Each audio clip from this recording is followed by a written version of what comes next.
Hello guys and welcome back to another episode of our EAFC 25 RTG career mode here with Stoke City. We're back today, another big episode as we will face Chelsea in the Champions League quarter-finals. We'll have more big games in the Premier League, including league leaders Chelsea away at Stamford Bridge, and also the FA Cup semi-final returning back to Wembley after our defeat to Manchester City in the League Cup final last episode. So lots of big games to come today as we look to reach the final four of the Champions League, reach another domestic cup final, and also put the pressure on Enzo Maresca's Chelsea at the top of the Premier League. So we kick off at home at the Britannia in the first leg of the Champions League quarter-finals. I'm feeling a little bit pessimistic heading into this as I don't have the greatest record over Chelsea in FC 25. So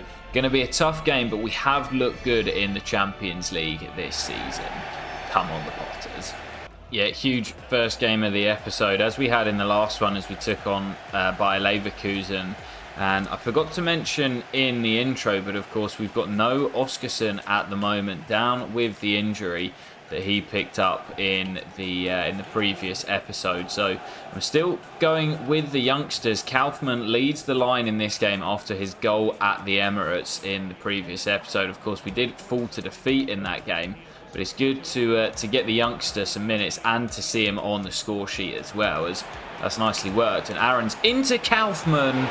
And that's a great chance that he's put wide of the upright. And you have to wonder, if that was Oscarson coming onto that, would it have nestled in the back of the net? Now, Cole Palmer, one of the OGs, dispossessed by Lukeba, and now potentially a chance on the break as Elanga gets away from Cucurella. Brilliant run by Anthony Elanga, and he's difficult to stop when he's at full speed across the box to the skipper.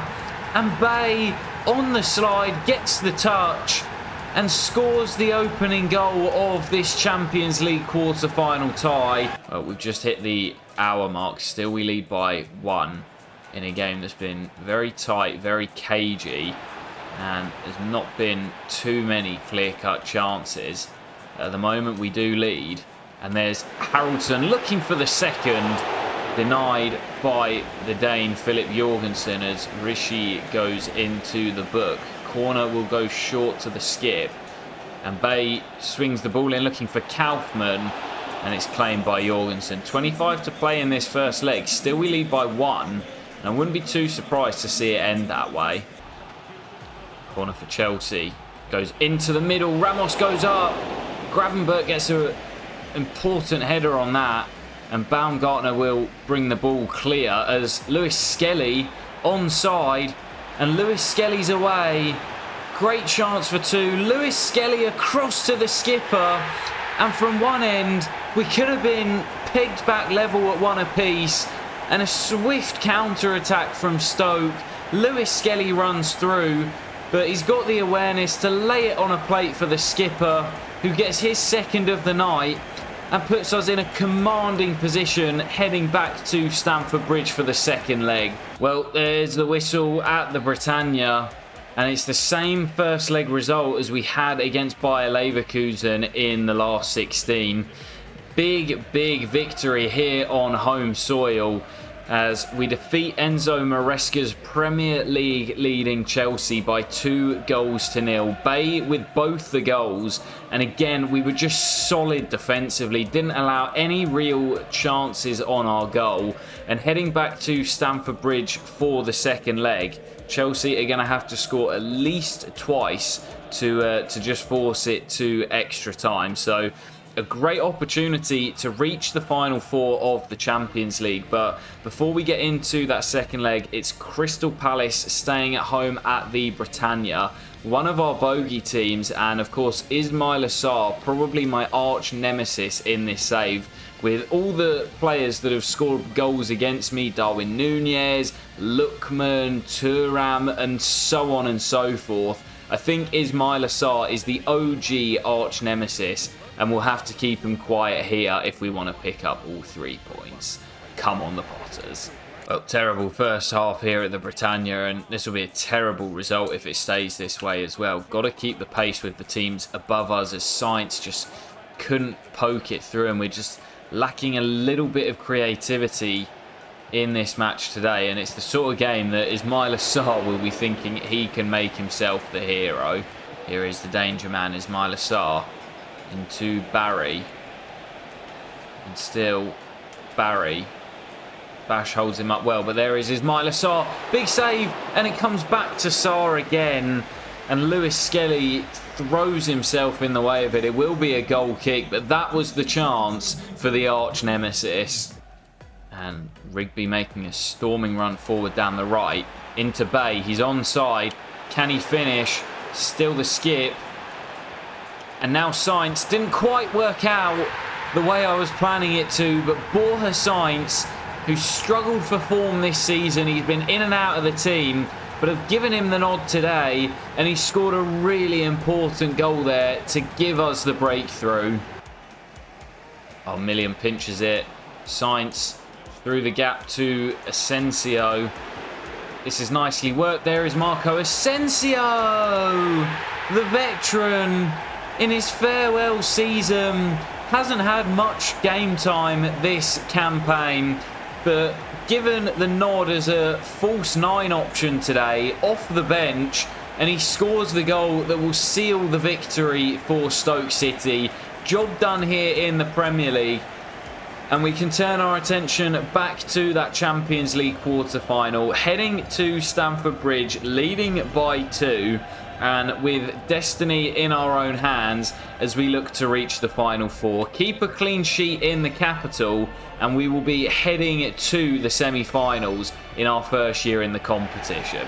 Come on, the Potters. Well, we're off and underway at Stamford Bridge, and Chelsea know their task. They have to score at least 2 goals, which would force extra time, and they'll have to score 3 if they do want to make it through. So it's very similar to the last round where we played Bayer Leverkusen, and we won the first leg by 2-0, and then travelled to the Bayer Arena. And we did fall behind in that game, which made things a little bit nervy. But of course, Leverkusen had a red card, which sort of killed off the tie. But if Chelsea get the first goal here today, it might make things interesting, as that swung into the back post and headed into the side netting. What a big chance for Stoke. Corner for Stoke. Had a chance early on from a corner which we couldn't take. As Elanga swings that in again, it'll drop for the skipper. Oh, that was a lovely piece of juggling. But unfortunately, the shot right at Philip Jorgensen. But in these early stages, it's Stoke who have looked more likely. Or into Dewsbury Hall. Oh, it's through to Alex Biner, who gets the first goal of the evening. What a brilliant ball by Kiernan Dewsbury Hall. But we've been the better side in that opening half an hour. We had a couple of decent chances. The one that fell in the opening 15 minutes was a glorious chance, but we couldn't take it. And Chelsea strike first to half the deficit. And we've still got our 1-goal advantage, but feeling a little bit precarious with that lead. And a goal for us would completely change the complexion of the tie and the feel around the ground, as Haraldson lines one up and Jorgensen is in the way. Haraldson spreads it out to Max Aarons. And there's Diamonde just trying to slow the pace of the game down as Gravenberch caught, but it'll come for Haraldson, who lets fly from range. And like the first leg, Samuel Rishi goes into the book as Bay, lovely feet, swings across in for Gravenberch, who went for the spectacular.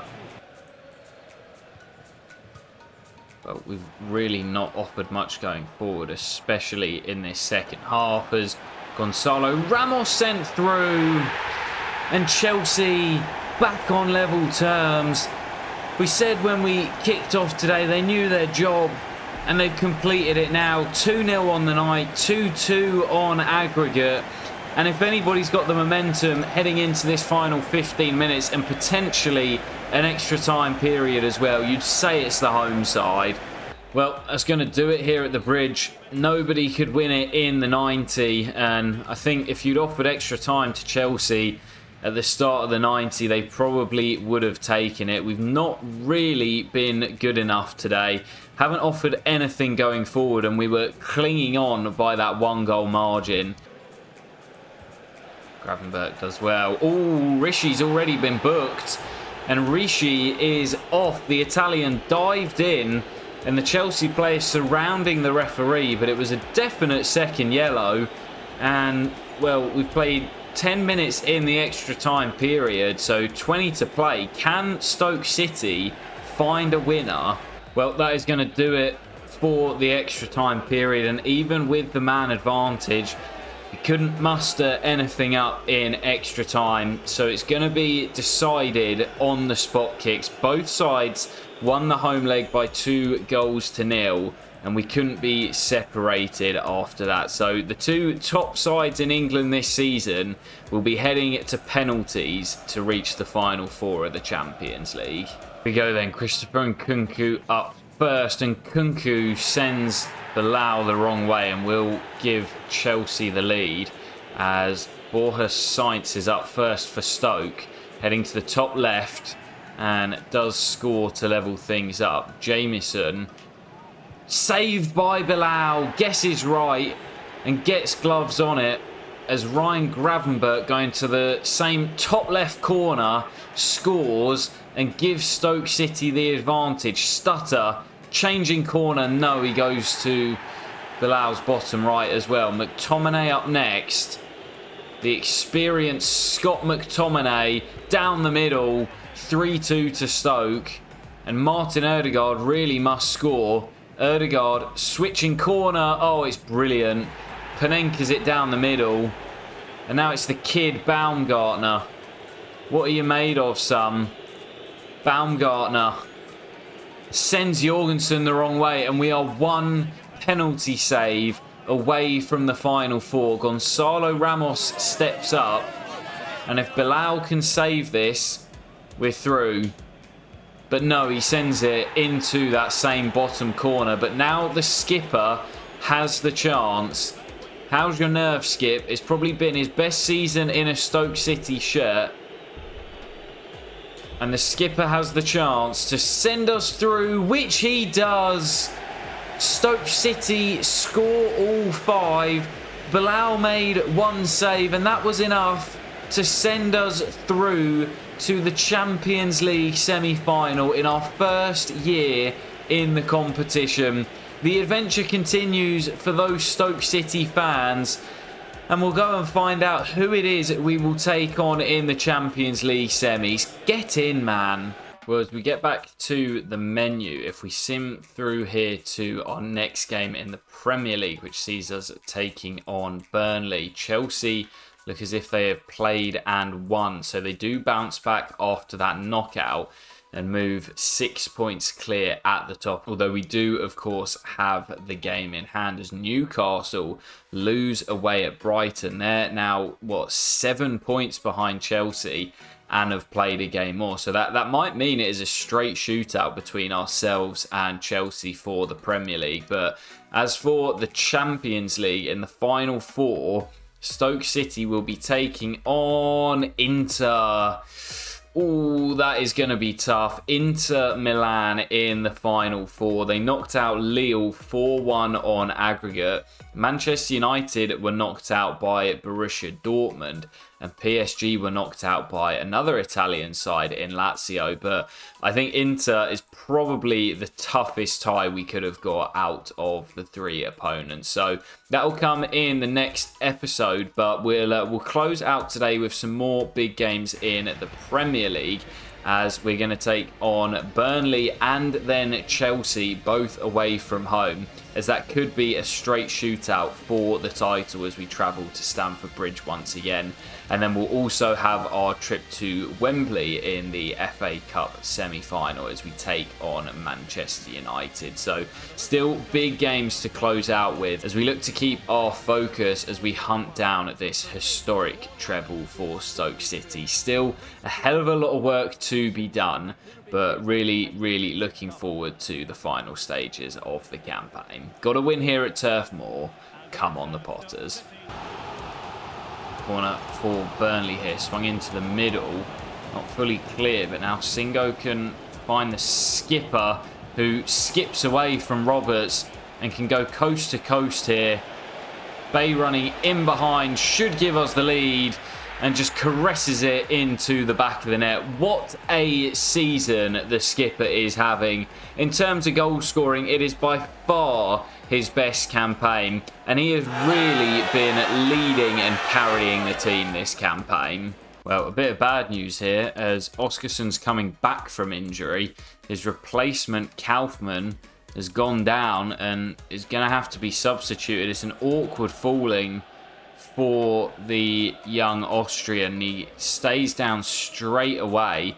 So a bit of an early introduction than I was expecting for Oscarson, but he'll get just over half of football, as it is good to have the Iceman back, but not at the expense of the youngster Kaufmann. Well, that's going to do it here at Turf Moor, and honestly guys, one of the worst games I've played of FC 25. Other than the goal early on and the injury to Kaufmann, there was literally nothing else to report. So we're going to move on from that one pretty swiftly. Bay does win it for us, as the skipper should, leading by example, but we're just going to jump straight into our next game. It is the big one as we return back to Stamford Bridge after the knockout in the Champions League quarter-finals. We now return for what most are dubbing a title decider, as if Chelsea win, I believe they will go 6 points clear at the top. However, if Stoke City win, then we will close the gap to just goal difference. In fact, I think we would even leapfrog Chelsea with just 6 games left to go. So, huge game at Stamford Bridge. Come on the Potters. Well, 2 huge games to close out today's episode, and Chelsea will be out for revenge in this one. But if we can get the win... Oh my goodness, Rishi flying into the tackles already. Every game we've played against Chelsea this season, I think the Italian has been booked, and he was sent off here not too long ago as Lukeba lets fly, looking for his first goal for the club. And well, already this game has started off feisty and like a top of the table clash. Oh, what a tackle, dear Monday. He and Gravenberg win so much in that midfield. Don't see a lot of that dirty work that goes on behind the scenes as Haraldson opens up for him.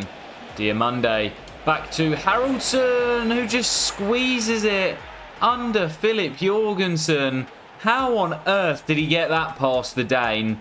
Well, it seemed like Haraldson maybe scuffed it and mishit it. It was a bit of a toe poke as Gonzalo Ramos fires off target, but yeah, it seems like it wasn't really the cleanest of connections, and it was one of those that actually by scuffing it, it takes it into the back of the net.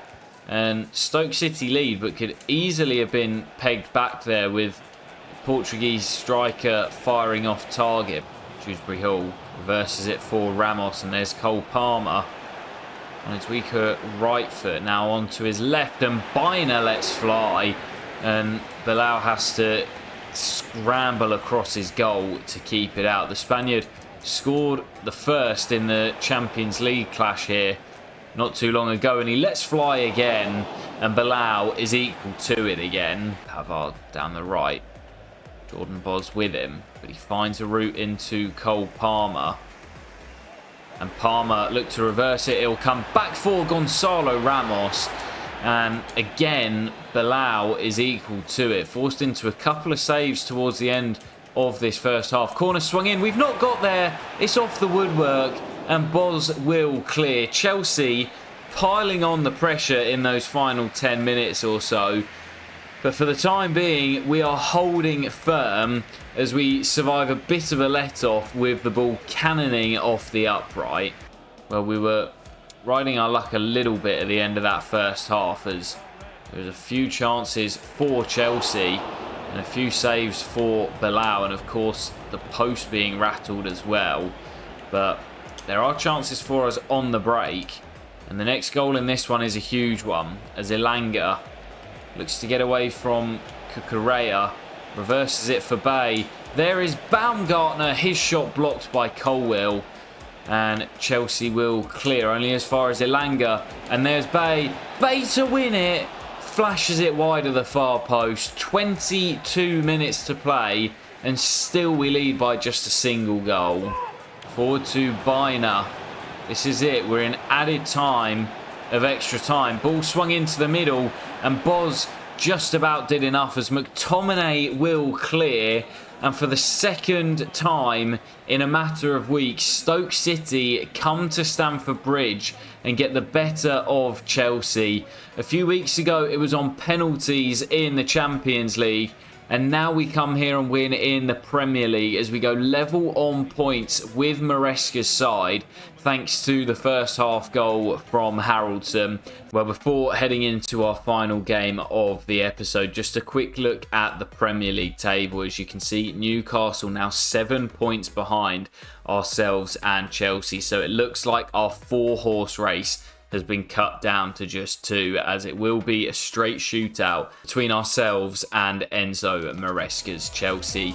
Currently deadlocked on 72 points, but we do have a superior goal difference of plus 13.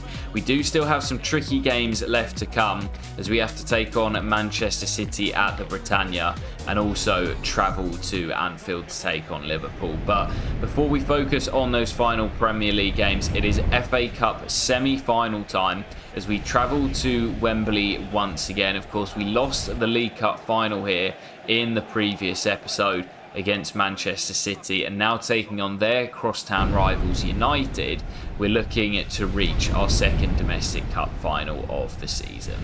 Come on, the Potters. Well, it was a pretty traumatic experience last time we were here at Wembley, losing the League Cup final, and in the manner that we lost it as well.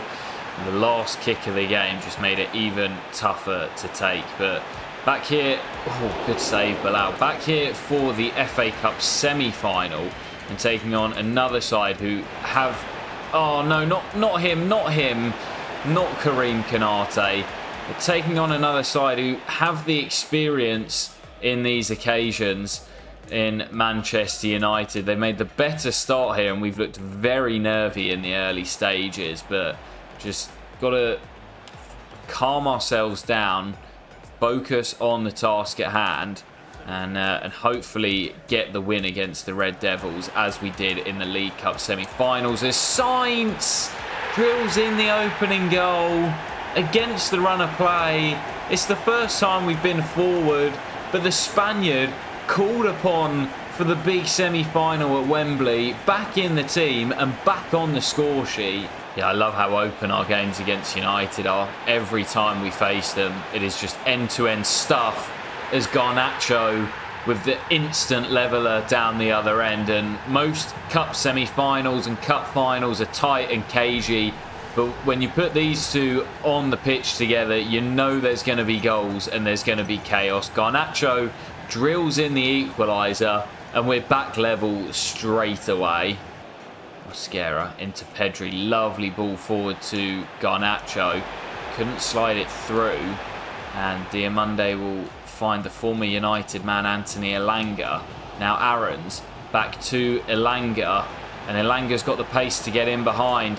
Elanga pegs it back for Oscarson, and the Iceman is back, baby, back in the starting lineup and back on the score sheet, as he looks to send us back to another domestic cup final. Well, leading at the break and on course for our second domestic cup final of the season, as Bay beats the defender, beats another.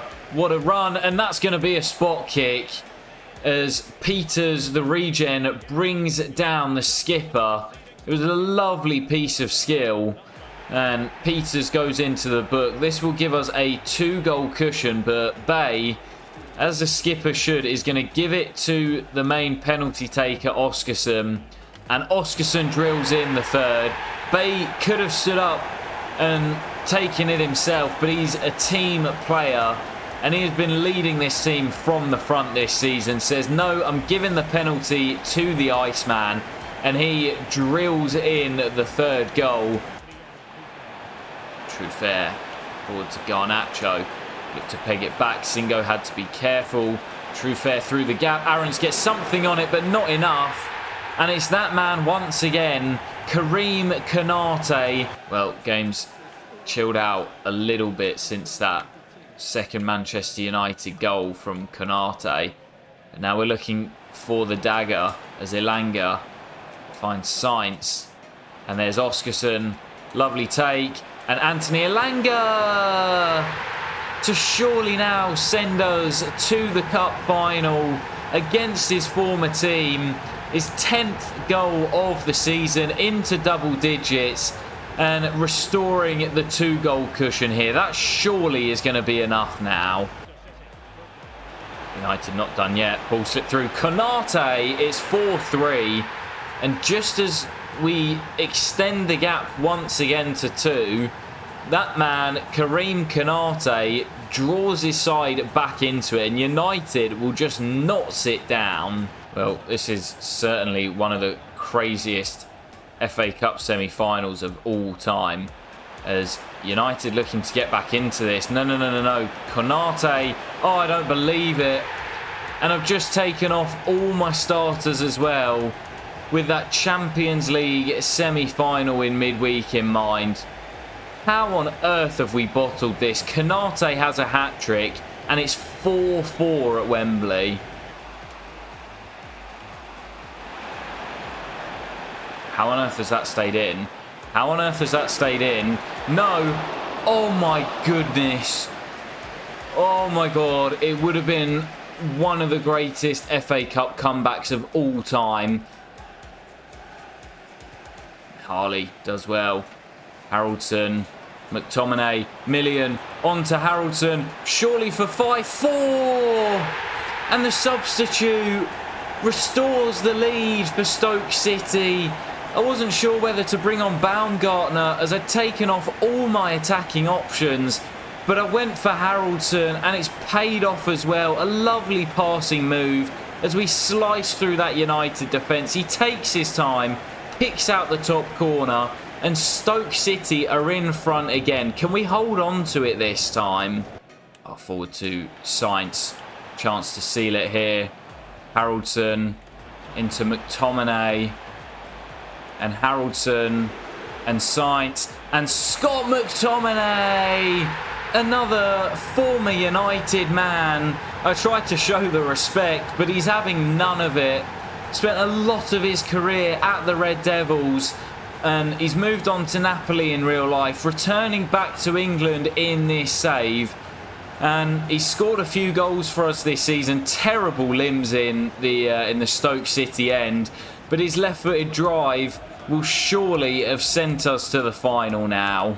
Well, there is the whistle, and it is all over here at Wembley. What an absolute thriller of a cup semi-final. 10 goals over 120 minutes, and we had a 2-goal advantage twice and managed to throw it away before finally securing it with McTominay's goal against his former team. But what a way to end the episode, guys. An absolute thriller here at Wembley, and you should be seeing on screen as we close out the episode who it is we will face in the final. It will either be Everton or Liverpool, one of the two Merseyside clubs, as they face off at Wembley for the other final spot. But that's going to do it for today. A cracking episode.